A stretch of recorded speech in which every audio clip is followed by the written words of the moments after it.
All right, so are you ready to dive into some Spanish grammar with me today? Always ready for a good grammar deep dive. We're going to be looking at forming plurals in Spanish based on this video I saw. Okay, awesome. I'm excited. The video was super fun and engaging. Great.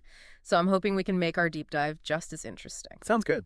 So right off the bat, the video starts with the simplest rule. Right. It says if a noun ends in an A, an E, or an O, you just add an S to make it plural.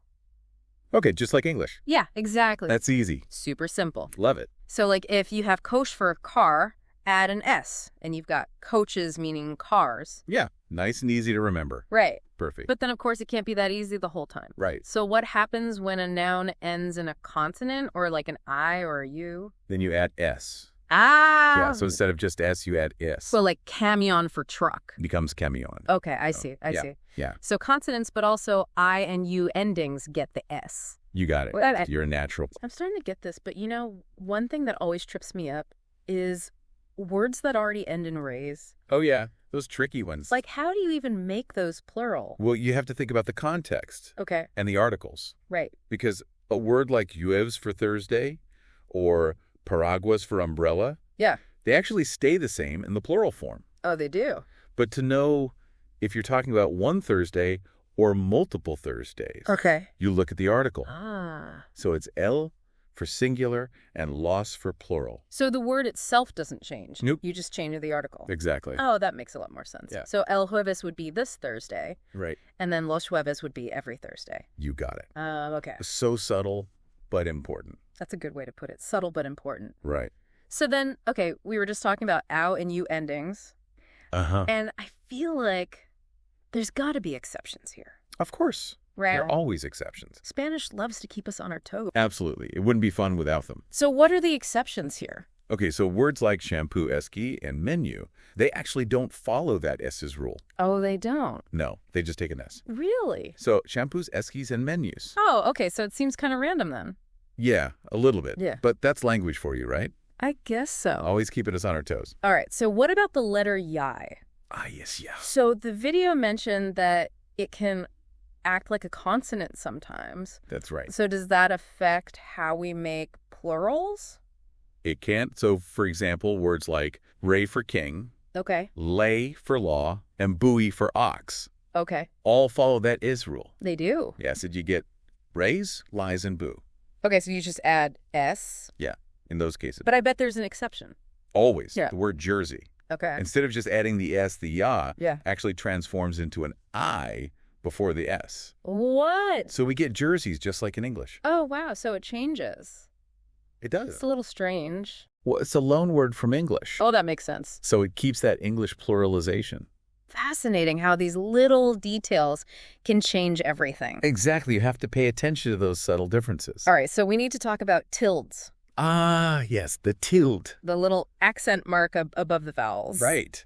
So how does the tilde affect pluralization? Well, some words that have a tilde in their singular form actually lose it when they become plural. They do. Yeah. So, like, what are some examples? Okay, so ballon becomes ballons, Okay. carton becomes cartons, and anglais becomes inglés.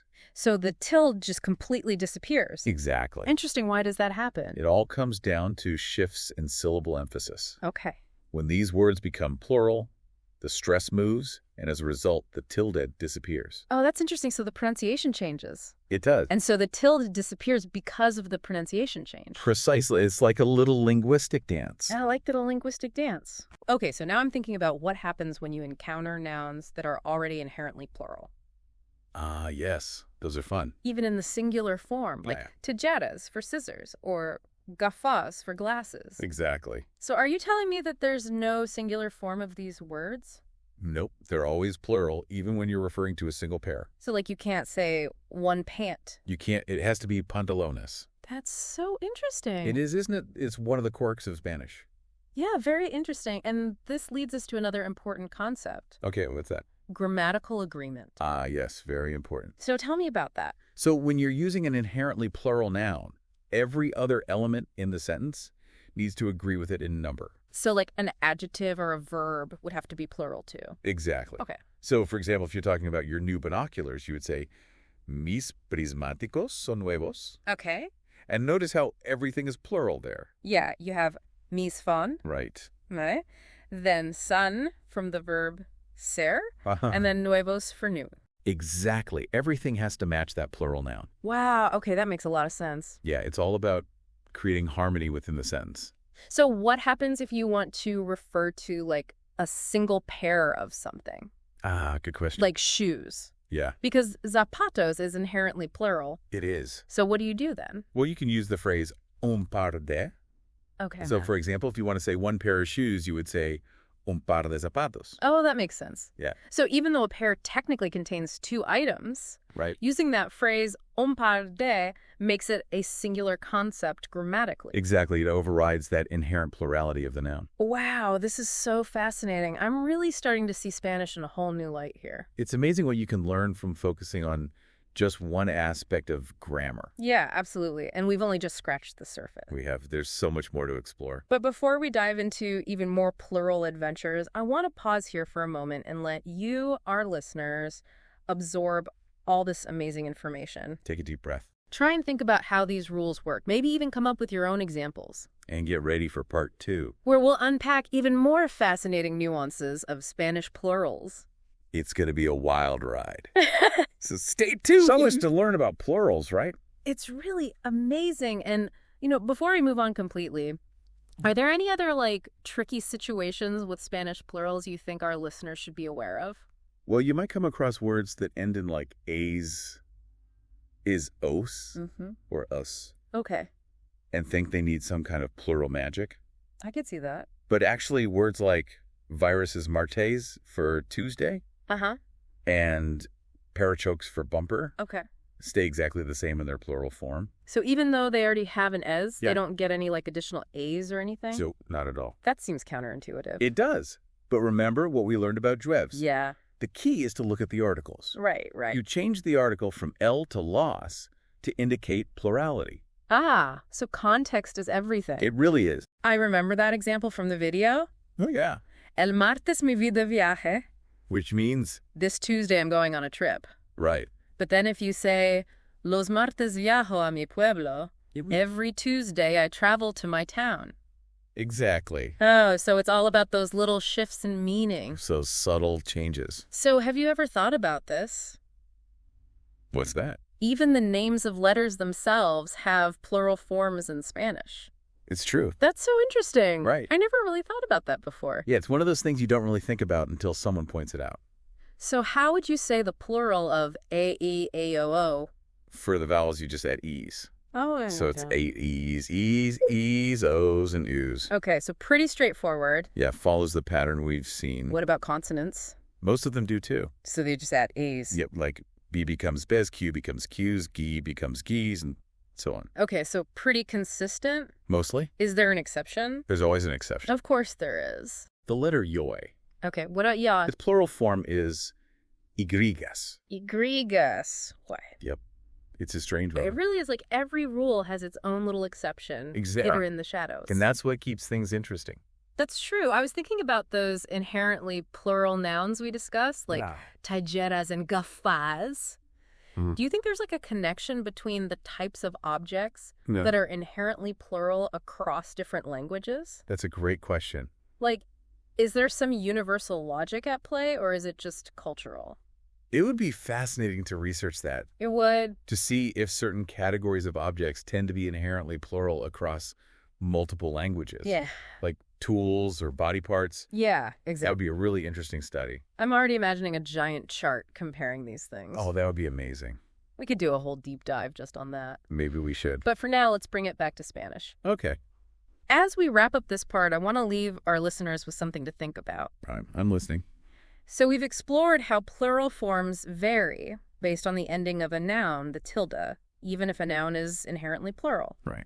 But I'm thinking, what does the concept of plurality tell us about how we as humans understand quantity and categories? Ooh, interesting. And the world around us? That's a big question. It is. It makes you think about how even the most basic grammar concepts have deeper meanings Exactly. and philosophical implications. Right, because just the act of distinguishing between singular and plural suggests we have this need to categorize and quantify our experience. Absolutely. It's fundamental to how we understand the world. And so by learning about how other languages do this, we get a better understanding not only of grammar, but also about how other people think. It broadens our perspective. It does. And helps us appreciate the diversity of human thought. Absolutely. This deep dive has been amazing. We've explored so much about Spanish plurals. And language in general. Yeah, it's been a real journey of discovery. So much more to learn, though. There is, but for now, let's take a break and let everyone process everything. Get those brains working. And we'll be back soon for the final part of this episode. Can't wait. All right, so we're back for the final part of our Spanish plural deep dive. Ready to wrap things up? You know, I've been thinking more about those inherently plural nouns. Like tijeras and gafas. Yeah, exactly. Do you think there's any connection between the types of objects that are inherently plural across different languages? Oh, that's an interesting question. Like, is there some kind of universal logic? I see what you mean. Or is it purely cultural? It would be really cool to see. Right. If, like, certain categories of objects tend to be inherently plural in a bunch of languages. Yeah. For example, do tools. Or body parts. Exactly. Are those more likely to be inherently plural? It's a fascinating thought. It really is. It would require some serious research. I know a whole cross-linguistic study. But the findings could be super insightful. I'm already picturing this massive chart. Comparing plural forms across languages. Yeah, it would be incredible. Talk about a deep dive. Right. But for now, let's bring it back to Spanish. Okay, back to Spanish plurals. So as we wrap up this episode, I want to leave our listeners with a final thought to chew on. Okay, hit me with it. We've seen how plural forms can be different based on the ending of a noun, the tilde, whether the noun's inherently plural. Right. But what about the bigger picture? Okay. What does this whole idea of plurality even tell us? About how we understand things like quantity and categories. Yeah, like the world around us. Yeah, exactly. I know, right? It makes you realize that even basic grammar stuff can have these layers of meaning. Absolutely. And even like philosophical implications. It's true. We take it for granted. But just the fact that we distinguish between singular and plural shows that we have this need to categorize and quantify our experiences. It's fundamental to how our brains work.